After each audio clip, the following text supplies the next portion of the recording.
மேலான பெரியோர்களே, சகோதரர்களே, எந்த கல்வி ஈமானோட புகட்டப்படுமோ, எந்த கல்வி அல்லாஹ் ரசூலினுடைய கட்டளைகளோட அடிப்படையோட புகட்டப்படுமோ, இந்த கல்வியால மாத்திரம்தான் சமூகத்துல மாற்றத்தை உண்டாக்க முடியும். இது வரலாறு ரீதியாக மறுக்கப்படாத உண்மை. இதனால தன் சஹாபாக்கள் சொன்னாங்க, தஅல்லம்னல் ஈமான், நாங்க முதலாவது ஈமான படிச்சு கொண்டோம். சும்ம தஅல்லம்னல் குர்ஆன், பிறகுதான் நாங்க குர்ஆனையே படிச்சோம்.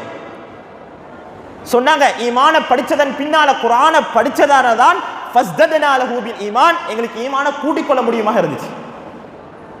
மேலானவர்களே, பண்பாடுகளை, மார்க்க விழுமியங்களை, நல்ல கலாச்சாரங்களை, நல்ல இளைஞர் சமுதாயத்தை எதனூடாக உண்டாக்க முடியுமா என்று கேட்டா, ஸ்பிரிச்சுவல் சைட் ஈமான் உள்ள சமூகத்தின் மூலமாக தான் உண்டாக முடியும்.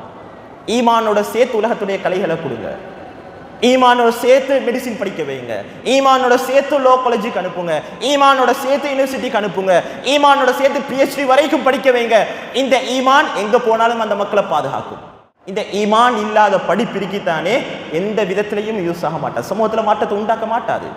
ஈமானுக்கு பிள்ளைக்கு கைட் பண்ணலையா, ஈமான் ஒரு பிள்ளட மனசுல விதைக்கலையா, நீங்க செய்யக்கூடிய மிகப்பெரிய அநியாயம் அது உம்மா அப்பா பிள்ளைகளுக்கு.